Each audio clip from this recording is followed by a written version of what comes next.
E aí, pessoal, boa tarde. Hoje vamos fazer uma revisão sobre a pequena circulação, que é quando o sangue chega no coração, proveniente dos diversos órgãos, né, para ocorrer um novo ciclo cardíaco aqui. E para você entender como é que o sangue chega, por onde ele passa, quais são as câmaras, por onde ele vai sair, e nada melhor do que a gente estudar essa pequena circulação. No outro vídeo nós vamos ver a parte elétrica, né, o nó sinoatrial, as fibras de Purkinje, no átrio ventricular, né, onde ocorre o atraso, e toda a disseminação do impulso nervoso para ocorrer a condução elétrica desse músculo cardíaco. Só lembrando que da histologia, a musculatura é estriada cardíaca, que é diferente da estriada esquelética e da musculatura lisa, tá certo? Então, aqui externamente ao coração, que é o órgão que fica na região do meio do peito, na região do mediastino, nós temos o pericárdio. Tá? Então, quando nós temos tamponamento cardíaco, é o líquido que fica dentro desse saco, certo? Nesse espaço virtual entre o pericárdio e as próprias estruturas do coração, tá bom? Então, esse aqui é o famoso pericárdio, que pode até causar, por exemplo, pericardite, a inflamação, seja por algum extravasamento, algum exudato, alguma infecção, algum processo inflamatório, pode causar a pericardite. Então, deixa eu tirar aqui o pericárdio, tá? Aqui nós temos a visão em 360 graus do coração para a gente poder explicar sobre essa pequena circulação, tá? Abaixo do pericárdio, aqui vocês observam a coronária direita, aqui nós temos artéria e veia com os mesmos nomes, né? Descendente anterior, tá certo? E aqui nós temos a artéria coronária interventricular, tá? E essa daqui é a circunflexa esquerda, tá? Aqui irriga a parte esquerda aqui da musculatura cardíaca, tá bom? Então, isso tudo a gente vai ver também a parte elétrica do coração. Dando início aqui à pequena circulação, que é o nosso conteúdo de hoje, nós temos a veia cava, tanto inferior quanto a veia cava superior. O sangue que vem das pernas, da região do abdômen, do tronco, eles vão desembocar aqui na região da veia cava inferior, tá? E vão aqui para dentro do átrio. Eu vou abrir aqui agora para a gente poder entender como é que funciona, tá? O sangue proveniente, o retorno venoso da cabeça, pescoço e membros superiores, eles desembocam aqui na veia cava superior. E os dois, né, entram aqui dentro do átrio. Eu vou abrir aqui para vocês visualizarem. Então, aqui é uma câmara cardíaca que a gente fala. Então, está aqui a veia cava superior, a veia cava inferior. A nível de curiosidade, é aqui que começa a parte elétrica, que vai ser assunto de um outro vídeo, tá? O nó sinoatrial. Tá ok?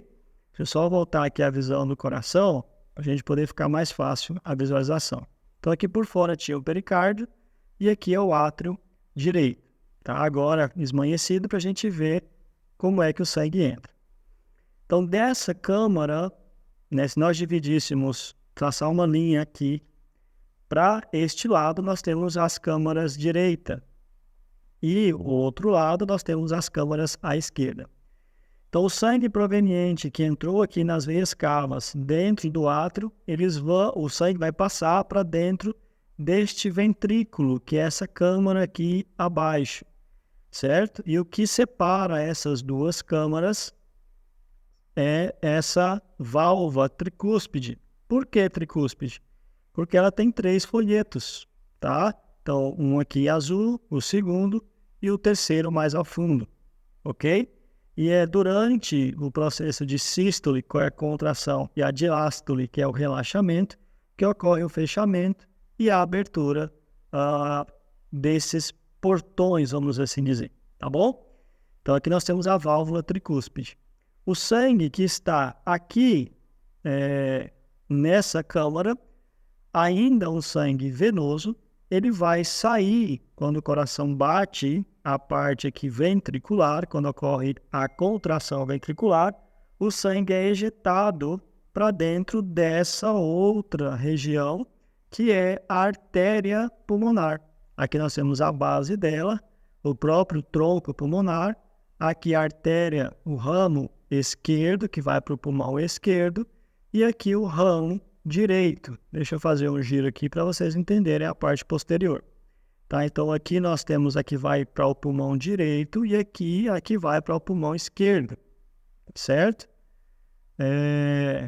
Ao final eu vou mostrar uma visão completa de como é que as outras estruturas se relacionam com essa região aqui no mediastino, na parte do meio do peito aqui, tá bom?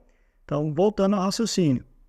Toda vez que ocorre a contração dos ventrículos, essas válvulas, a tricúspide e a mitral, que nós vamos ver agora, elas se fecham para evitar o retorno venoso para a região dos átrios. Aqui em cima o átrio esquerdo e aqui o átrio direito, tá?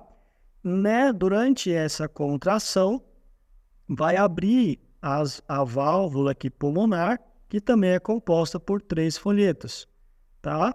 Vocês podem observar que a concavidade dela é aqui para baixo, certo? Para poder evitar que ocorra o retorno quando acontece o relaxamento dessa contração e o sangue voltar aqui para dentro.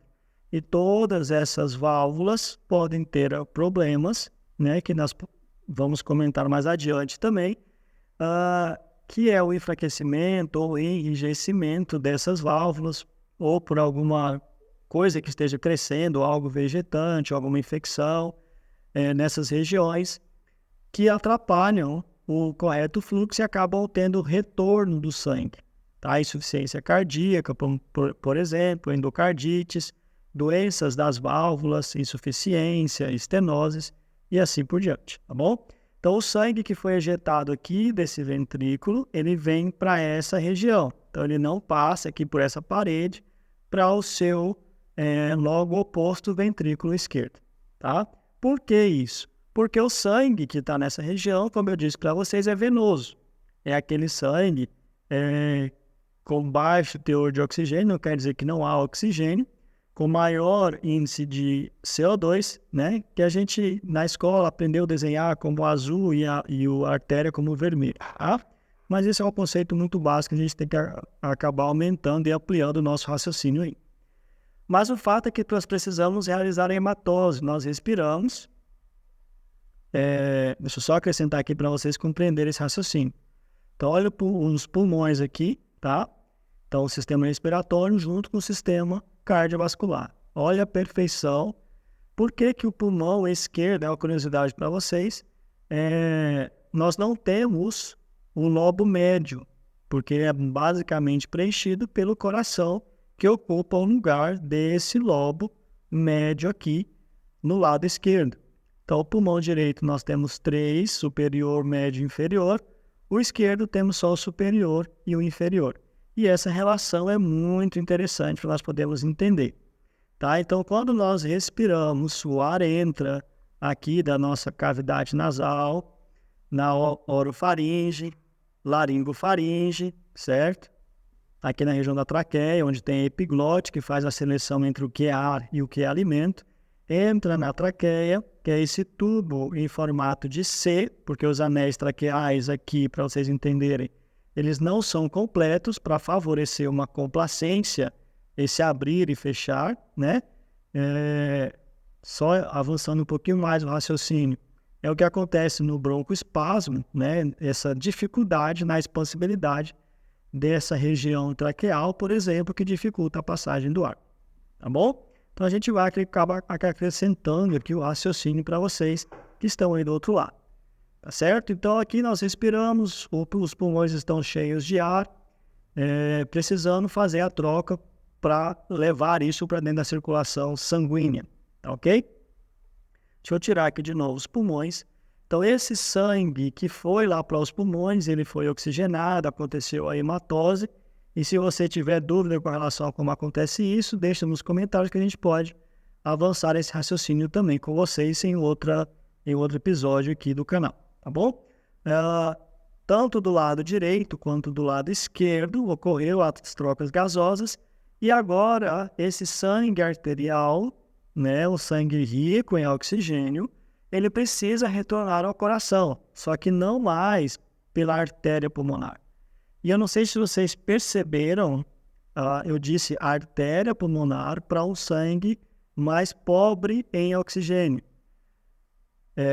Existe essa relação aqui no coração em que uma artéria leva o sangue venoso. E por que isso? Porque é um volume muito grande, então tem que ser uma estrutura mais forte, mais resistente para poder suportar essa pressão que sai aqui, que vai aos pulmões.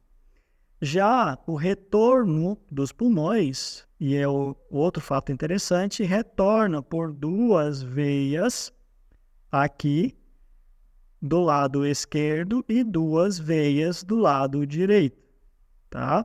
Então, veias pulmonares e veias pulmonares, tá ok?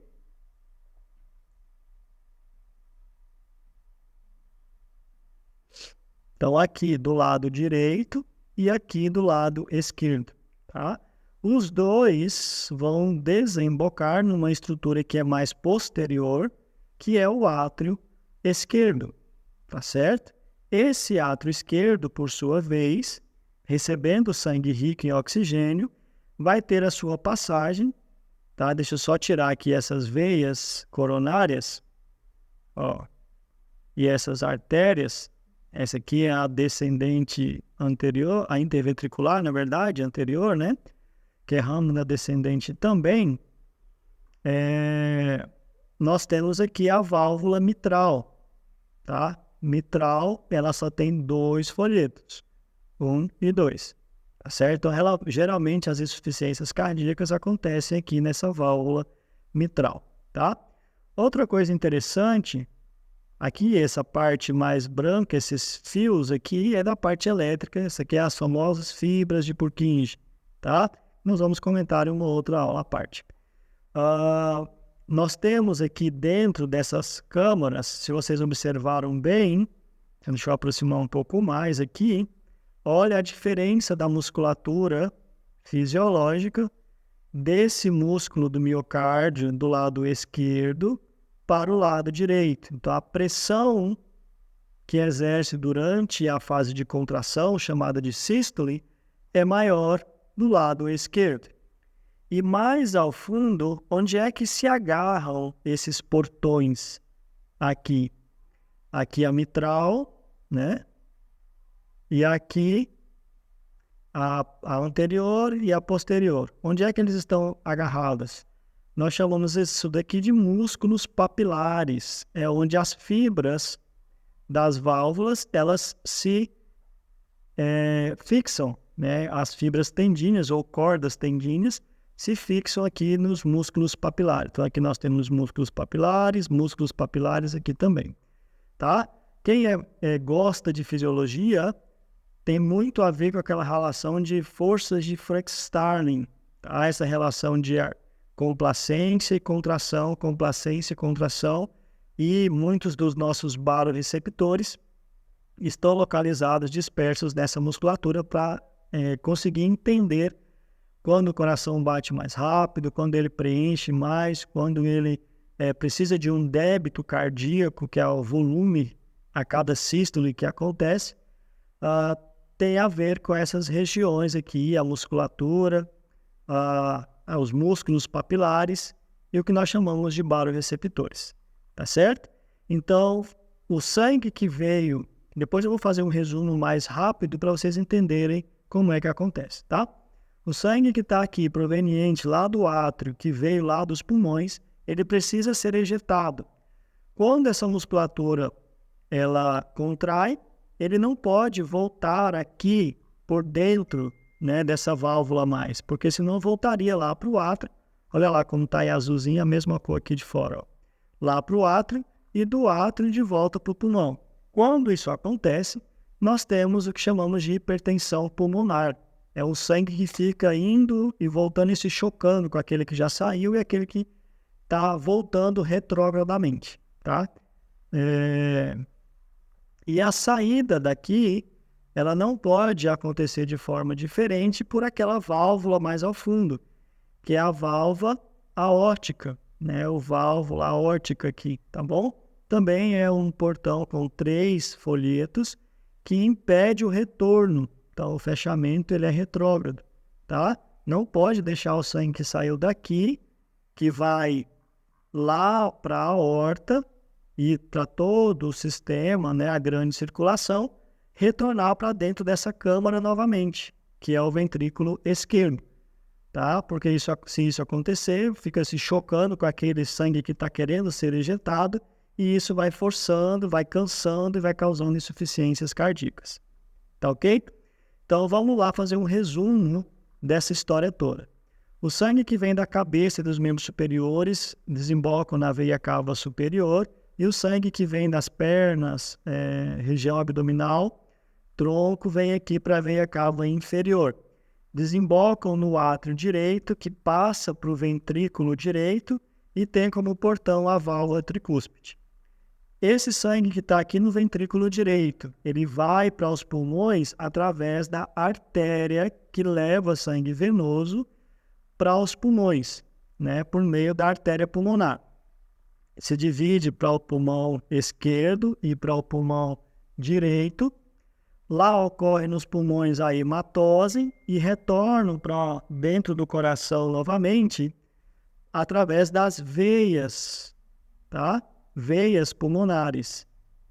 Aqui de um lado, esquerdo, e aqui do outro lado, direito, tá?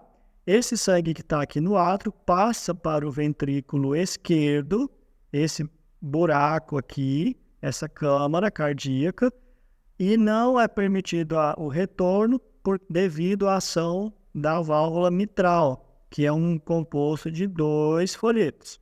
Então, do lado direito 3, do lado esquerdo 2 folhetos, tá? Tanto a pulmonar quanto a aórtica são 3 folhetos, tá bom? Não esqueça disso. E o sangue que veio aqui para o ventrículo, ele sai de dentro do coração agora para a grande circulação através da válvula aórtica, tá certo? A válvula aórtica. Então aqui nós temos a saída através do cajado da aorta, o tronco braquiocefálico, certo? Que aqui vai para a região do pescoço. Deixa eu colocar aqui toda a circulação para a gente ver, porque até agora está fácil, né? Razoavelmente fácil esse raciocínio. Mas quando nós colocamos ele por completo, fica esse emaranhado, tá? Então, do tronco braquiocefálico, só para a gente ter uma noção, ele vem aqui para o braquiocefálico, né, à direita, que vai da artéria carótida comum e a subclávia direita. E aqui nós temos a artéria carótida comum esquerda e a que vai dar origem à subclávia esquerda aqui, certo? Então, essa subdivisão que acontece aqui, do lado esquerdo, ela já acontece direto, saindo da aorta, tá? E já do lado direito, ela passa primeiro pelo tronco braquiocefálico, depois ela subdivide em artéria carótida comum e a subclávia direita, tá bom? Deixa eu tirar novamente aqui para a gente poder voltar ao raciocínio. Muito bem. Então, voltamos. Isso é o que acontece na pequena circulação, tá? Os mecanismos fisiológicos, os mecanismos bioquímicos até que acontecem aqui na deflagração do impulso nervoso, as trocas entre aquilo que é químico e aquilo que é elétrico, eu não vou dar muita ênfase porque senão o vídeo fica muito longo. Mas eu espero ter ajudado, né, vocês aqui nessa compreensão de como que acontece essa pequena circulação cardíaca e a sua relação entre o sistema respiratório e o sistema cardiovascular na pequena circulação, tá certo? No próximo encontro, nós vamos falar um pouquinho mais sobre essa grande circulação, alguns mecanismos fisiológicos que podem estar acontecendo. Se você tiver alguma dúvida sobre alguma patologia que envolva o coração, você pode colocar aqui nos comentários que a gente discute junto, né, nos próximos vídeos, tá ok?